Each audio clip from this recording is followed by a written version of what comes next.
Coucou tout le monde, c'est Pnixie, j'espère que vous allez bien. Je vous retrouve aujourd'hui dans une nouvelle vidéo et je vais partager avec vous la réalisation de ma dernière carte. Pour cela, j'ai pris un morceau de papier aquarelle, donc je l'ai fait un peu plus grand que ce que je voulais, c'est pour faire un fond. Je prends toujours plus grand parce que j'aime bien pouvoir découper vraiment la partie qui se trouve au milieu, parce qu'en général, je trouve que ce qu'il y a sur les bords, c'est pas la partie la plus jolie. Et j'ai pris deux planches d'aquarelle, donc celle du haut c'est la Pastel Dream et celle du bas c'est la Tropical, toutes les deux de la marque Prima. J'ai celle du haut depuis très longtemps, celle du bas je viens juste de l'acheter, c'est la première fois que je vais m'en servir aujourd'hui avec vous. Pour le fond, je voulais une tonalité de vert, donc j'ai mélangé deux des couleurs vertes de la palette du bas, la palette tropicale, et je vais ensuite prendre un gros pinceau plat que je vais imbiber d'eau pour mouiller mon papier, pour pouvoir ensuite appliquer la couleur verte sur le fond.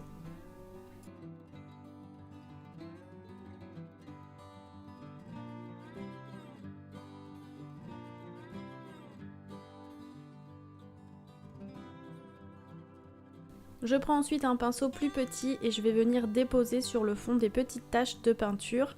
Donc je vais en disposer un petit peu partout avec différentes nuances de vert à l'intérieur. L'idée c'est d'avoir un fond qui soit pas du tout vert uni, c'est vraiment d'avoir des différentes textures et motifs un petit peu aléatoires comme je suis en train de tracer. C'est toujours sympa l'aquarelle parce que vous savez jamais vraiment ce que vous allez obtenir quand vous faites un fond avec cette technique en tous les cas. Et ce qui est bien, c'est que entre ce que vous voyez là maintenant quand c'est mouillé et au séchage, ce sera quelque chose de complètement différent. Les couleurs vont être un petit peu plus claires, ça sera vraiment un petit peu plus doux que ce que vous voyez là actuellement pendant que c'est mouillé. J'étais embêtée parce que mon papier a carrément gondolé, vous voyez, il forme complètement un arc en fait.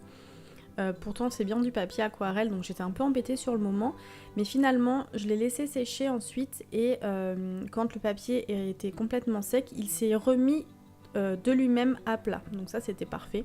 Après comme c'est pour faire un fond de carte, même s'il n'était pas vraiment plat c'est pas grave, je l'aurais collé sur une base de carte, mais c'est quand même plus simple qu'il soit droit, hein. C'est plus simple à coller et ça évite d'avoir de mauvaises surprises.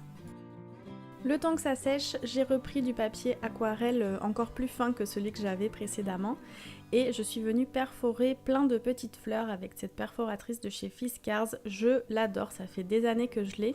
Je l'ai en deux tailles, j'ai cette taille moyenne et une taille un peu plus grosse et ça permet de faire vraiment de très jolis embellissements, je m'en lasse pas du tout. Donc là je suis venue découper plusieurs fleurs qui vont pouvoir me servir ensuite à décorer la carte. J'ai ensuite repris mon aquarelle, donc là je voulais faire des tonalités dans les tons jaune orangé et rose. Donc je suis venue faire des mélanges de couleurs sur ma palette que je suis venue ensuite appliquer directement sur les fleurs. L'idée c'était d'avoir des fleurs qui ne soient pas du tout similaires ou identiques. Donc j'ai fait vraiment des applications et des techniques différentes sur chaque fleur. J'en ai fait beaucoup plus que ce que j'avais besoin également parce que le but c'est de pouvoir avoir du choix. C'est-à-dire que s'il y en a une qui me plaisait pas trop, qui me plaisait moins que les autres, comme ça je pouvais la laisser de côté et prendre uniquement mes aquarelles préférées que j'avais faites sur les fleurs.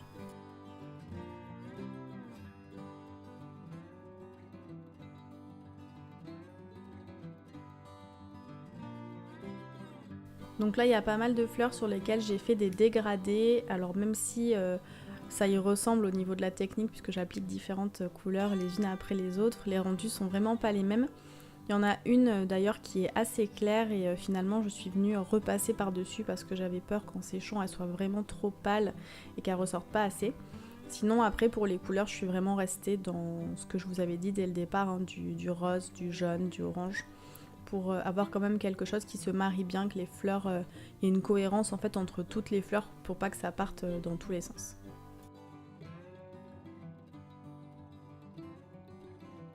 De la même façon, j'ai mis en couleur les plus petites fleurs pour que l'ensemble soit prêt et ensuite il ne reste plus qu'à les laisser sécher. Une fois sec, je viens prendre mon stylo blanc Signo, c'est celui que j'utilise très souvent dans mon bullet journal que j'ai déjà montré plein de fois. Et je viens en fait faire le contour des fleurs, je viens le tracer à main levée.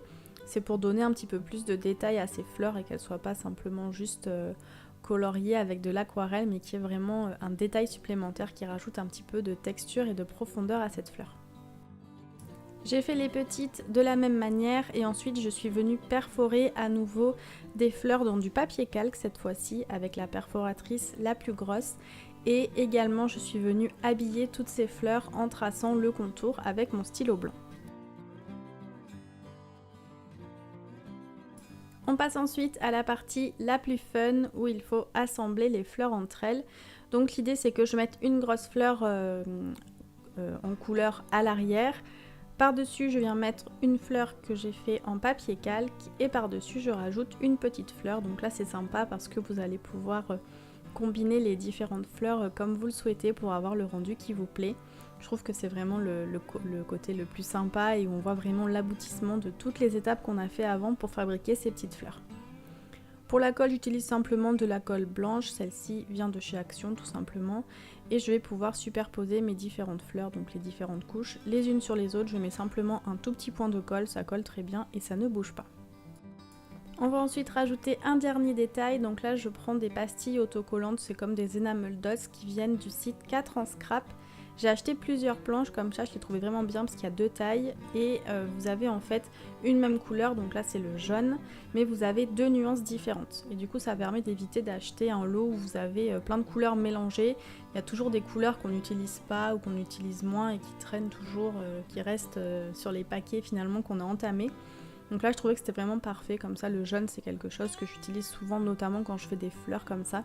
Donc là je sais que ceux-là au moins ils ne seront pas perdus. Je prends ensuite une base de cartes, donc moi ce sont celles qui viennent de chez Action et je vais pouvoir y mettre mon fond de cartes par-dessus. Donc pour cela je vais mesurer la taille que je veux conserver du fond. Comme je vous disais, vous voyez le bord en haut, je trouve qu'il n'est pas très joli parce qu'on voit vraiment que ça arrête la goutte en fait qui était sur la carte. Donc cette partie là je vais pouvoir en fait la couper.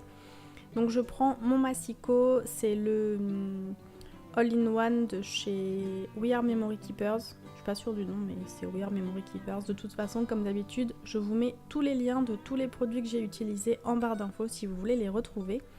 Et donc là en fait je vais découper les 4 bords pour ne garder que la partie du milieu.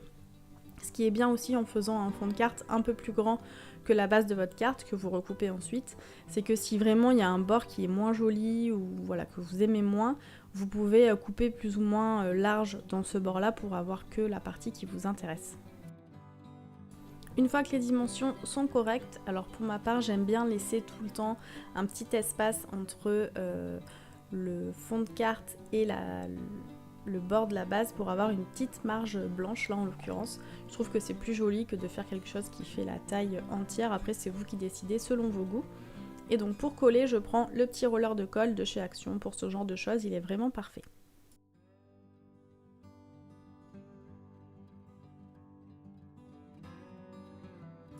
On passe ensuite à une autre partie qui est très sympa, il va falloir disposer et choisir les fleurs surtout que l'on veut utiliser. Donc là comme je vous dis il y en a vraiment beaucoup trop, enfin elles étaient quand même assez grosses par rapport à ma carte. Donc je vais en utiliser seulement 3 et j'ai pris mes 3 préférés. En fait ce sont les 3 qui se marient le mieux ensemble selon moi et qui ont les couleurs les plus vives et qui ressortent le mieux sur mon fond de carte.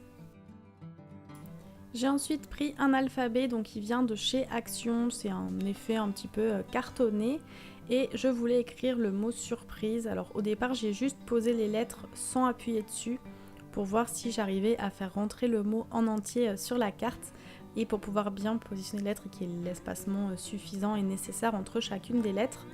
Et ensuite une fois que j'étais contente du résultat, je suis simplement venue les poser en appuyant vraiment bien pour que la colle adhère au fond de carte.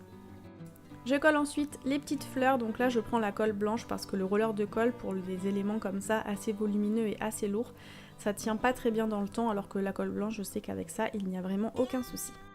J'avais ensuite des tout petits éléments en bois trop mignons qui viennent également de chez 4 en scrap que je voulais utiliser pour embellir un petit peu le fond de ma carte. J'ai hésité entre les deux et finalement j'ai opté pour les étoiles que je suis venue coller en fait par-ci par-là, pour rajouter on va dire une petite décoration supplémentaire et rajouter des petits détails justement sur cette carte. J'utilise la colle blanche dans l'espèce de petit pot avec l'embout de précision, c'est une aiguille en fait qui permet de faire vraiment des tout petits points de colle. Je la remplis avec la colle blanche de chez Action pardon, quand elle est vide. Et je vous en parle souvent parce que ça m'agace, l'embout du coup en aiguille a souvent tendance à se boucher, la colle à l'intérieur sèche, il faut tout le temps la déboucher, etc. Et l'une d'entre vous m'a donné une astuce qui est trop bien et que j'utilise, que je vais donc vous partager.